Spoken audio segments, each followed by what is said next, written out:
नमस्कार दोस्तों, स्वागत है नई ऊर्जा और उमंग के साथ। विलंब के लिए खेद है। सीने में आग हो, आंखों में जुनून हो। सीने में आग हो, आंखों में जुनून हो। रग रग में हर पल बसा एक नया जोश हो। बदल देंगे हम खुद ही अपनी तकदीर को। मंजिल पाने का अगर जुनून हो, जुनून हो, जुनून हो। भारत के ग्रैंड ओल्ड मैन के रूप में किसे जाना जाता है? तो हमारा इसका आंसर हो जाएगा दादा भाई नौरोजी और बाल गंगाधर तिलक, जिनको बेताज बादशाह के रूप में जाना जाता।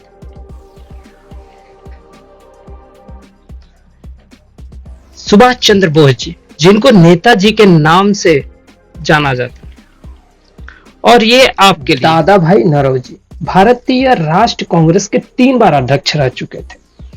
1886, 1893, 1906 में।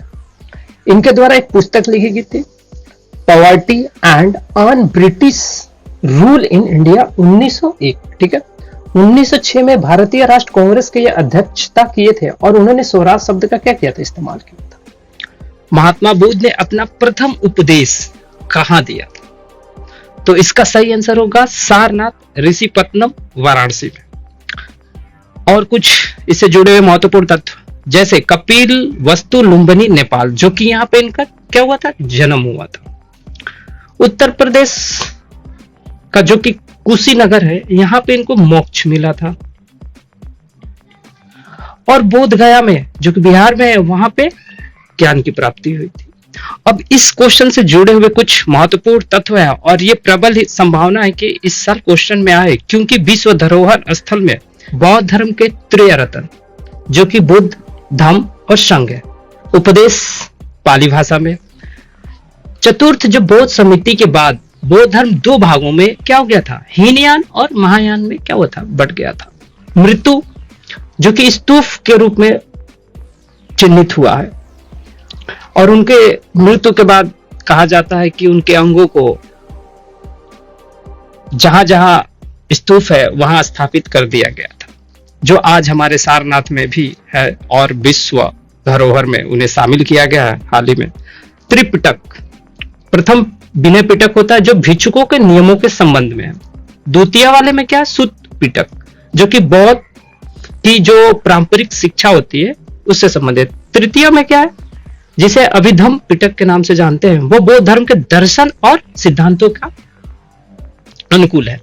इसके साथ ही जो बौद्ध सभाएं हुई थी, प्रथम वाले जो सभा हुई थी कहां हुई थी, अजातशत्रु, और कहां हुई थी, राजगीर में। शासक कौन था, अजातशत्रु, और राजगीर में ये अध्यक्ष कौन थे, महाकश्यप। द्वितीय वाले में क्या है, वैशाली में हुआ था और इसके शासक कौन थे, कालाशोक। तृतीय वाले में क्या था, पाटलिपुत्र, जो आज के पटना के नाम से जाना जाता है। तृतीय वाले इंपॉर्टेंट है, अशोक। और चतुर्थ में क्या था, कनिष्क, जो कि स्थल क्या था, कुंडलवन। ठीक है, भारतीय संविधान के अनुच्छेद 79 के अनुसार संघ के लिए सांसद होगी, जिसमें कौन शामिल नहीं होगा, तो इसमें हमारा इसका आंसर होगा विधानसभा, चूंकि इसमें लोकसभा, राज्यसभा और राष्ट्रपति क्या मिलकर क्या बनाते हैं, मिलकर संसद बनाते हैं। क्या बनाते हैं, संसद बनाते हैं मिलकर। अनुच्छेद 170, जो कि विधानसभा की संरचना से संबंधित है, जिसमें न्यूनतम 60 और अधिकतम 500 क्या होने चाहिए, विधानसभा के निर्वाचित सदस्य होने चाहिए। हाल ही में ओरिजा रूफी पोगा जंगली चावल प्रजाति के कृषि उत्पाद के इन सीटू संरक्षण प्रबंधन के लिए बायोडायवर्सिटी हेरिटेज साइट किसे घोषित किया गया? तो ऑप्शन नंबर क्या होगा, ए। बोरजूली आर्द्रभूमि स्थल कहां है ये, सोनितपुर, असम में। ठीक है, और इससे जुड़ा हुआ कुछ तथ्य दिया हुआ है, पर हम इससे पहले देखते हैं जयप्रकाश नारायण सुरहाताल, जो कि बलिया में स्थित है। कहां स्थित है, बलिया में। और यह देश का कितने नंबर पे है, 100वें नंबर पे है। और उत्तर प्रदेश का ये कितने नंबर पे, ये 13वें नंबर पे क्या है, आर्द्रभूमि स्थल घोषित किया है। ठीक है, सबसे बड़ी नदी द्वीप क्या है, माजुली, जो कि ब्रह्मपुत्र नदी पे क्या स्थित है। असम की राजधानी क्या है, Dispur. Manas national park, Kaziranga national park, Dibru Saikhowa national park, ये तीनों के तीनों का है, असम में। चूंकि इस समय असम क्या है, बाढ़ प्रभावित क्षेत्र है, तो काफी ये चर्चा। भारत अपनी भूमि सीमा कितने देशों के साथ साझा करता है, तो इसका करेक्ट आंसर है होगा 7। और वो कौन कौन से देश हैं? Afghanistan, Pakistan, China, Bhutan, Nepal, Bangladesh, Myanmar. और श्रीलंका के साथ कैसा लगता है? तो ये लगता है जल सीमा, ठीक है। रेड क्लिफ रेखा है ये किसके साथ? भारत और पाकिस्तान के साथ। मैकमोहन भारत और चाइना के साथ। पाक जल डमरू भारत और श्रीलंका के साथ। और ये क्या है? ये जल है, जल सीमा है, ठीक। हार्मुज जल डमरू ये मध्य किसके स्थित है? फारस की खाड़ी और ओमान की खाड़ी के बीच है, ठीक है।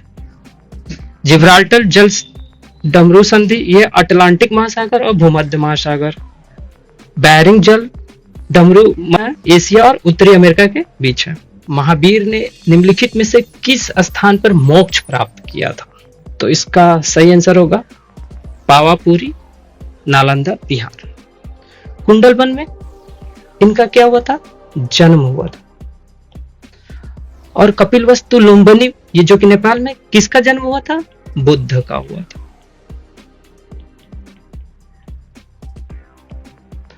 और खुशीनगर में बुद्ध का क्या हुआ था? मोक्ष मिला था। वीर स्वामी जो थे कौन से नंबर के थे? 24वें, ठीक है। जन्म कुंडलवन वैशाली का बिहार में हुआ था। उनका उपदेश सबसे ज्यादा कहा था? प्राकृतिक भाषा, भाषा याद रखिएगा। जैन धर्म में त्रिय रत्न क्या? समयक दर्शन, समयक ज्ञान और समयक आचरण। भारत में विकास का एलपीजी मॉडल प्रस्तुत किया गया था, किस वर्ष में किया गया था? तो 1991 से। 1991 में तत्कालीन प्रधानमंत्री कौन थे? पीवी नरसिम्हा राव थे, ठीक है। वित्त मंत्री कौन थे? डॉक्टर मनमोहन सिंह थे। एलपीजी का फुल फॉर्म क्या? एल से क्या? उदारीकरण, पी से क्या है? निजीकरण, और जी से क्या है? भूमंडलीकरण, ठीक है। विश्व विरासत दिवस कब मनाया जाता है? तो इसका करेक्ट आंसर होगा 18 अप्रैल को, ठीक। 8 मार्च को विश्व महिला दिवस, क्या? महिला दिवस। 12 जनवरी को राष्ट्रीय युवा दिवस। और 5 जून को विश्व पर्यावरण दिवस मनाया जाता है। 25 जुलाई 2026 को दक्षिण कोरिया के बुसान शहर में 48वां यूनेस्को विश्व धरोहर सम्मेलन का आयोजन हुआ था, ठीक है। याद रखिएगा कहां हुआ था? दक्षिण कोरिया के बुसान शहर में।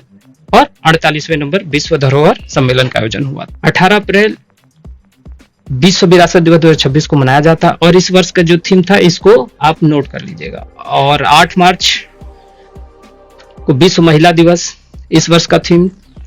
और 5 जून विश्व पर्यावरण दिवस इसका थीम।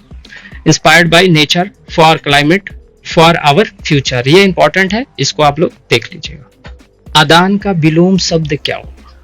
तो आदान का क्या होता है? प्रदान, ठीक है। प्रलय के क्या होगा? सृष्टि होगा। साधारण का क्या होगा? असाधारण। या फिर क्या होगा? विशेष होता है। महान का क्या होगा? तुच्छ हो जाएगा। ये विलोम शब्द दिए हुए हैं जो कि आप इसको देख सकते हैं एक बार। दो संख्याओं का गुणनफल 15-30 है, ठीक है। और इसका मसप जिसको एचसीएफ कहते हैं 15 दिया हुआ है। हमें निकालना क्या है? एलसीएम या लसप निकालना है। तो इसके लिए हमारा एक फॉर्मूला है, प्रथम संख्या गुणे दूसरी संख्या एलसीएम इंटू एचसीएफ, ठीक है। अब हमारा दो संख्याओं का गुणनफल कितना है? 15-30। 15-30 बराबर बराबर। अब एलसीएम दिया है, नहीं दिया है तो हम एलसीएम को एलसीएम ही रहने देंगे, गुणा को गुणा। एचसीएफ हमारा दिया हुआ है 15, तो ये हो जाएगा 15, ठीक है। अब ये हो गया हमारा 15-30, ठीक। एलसीएम नहीं पता है तो एलसीएम को एलसीएम लिखेंगे। अब ये जो हमारा 15 है वो कहाँ आएगा? इसका ये गुणज में है ना, गुणा में। अब ये इसके बराबर के क्या होगा? पक्षांतर, यानी इधर जाएगा तो क्या हो जाएगा? ये गुणा है तो इसका क्या हो जाएगा? भाग में बदल जाएगा। किसमें हो जाएगा? भाग में। ये इधर जाएगा तो कहाँ हो जाएगा? नीचे भाग में हो जाएगा। अब इससे हम भाग करेंगे तो देखिए ऐसे अगर हम कई बार गलती कर देते हैं तो कितना आएगा? 12 आ जाएगा। चूंकि इसमें ऑप्शन में दिया रहता है, तो ऐसे क्वेश्चन को सावधानी पूर्वक करेंगे तो हम इसको करते हैं इस प्रकार से, ठीक है। 15 30, अब इसको भाग करेंगे तो कितने जाएगा, एक बार में जाएगा तो ये हो जाएगा 15, अब इसको सब्ट्रैक्ट कर देंगे तो ये हो जाएगा 0, ठीक है। ये हमारा 3 इधर आ जाएगा। अब दूसरी टाइम जब ये 0 लाते हैं तो ये हो गया 30। अब ये 2 टाइम हम लोग उतारा, एक बार ये और एक बार ये, तो दूसरी बार के लिए हम एक 0 बढ़ाते हैं, ठीक है, ये रूल है। अब ये कितने टाइम में जाएगा, 2 बार में, तो ये हो जाएगा हमारा 30 और इसको हम करेंगे 0, तो हमारा 102 करेक्ट आंसर, ठीक है। आज का महत्वपूर्ण प्रश्न कमेंट करके बताइए। Thank you. जय हिंद, जय भारत।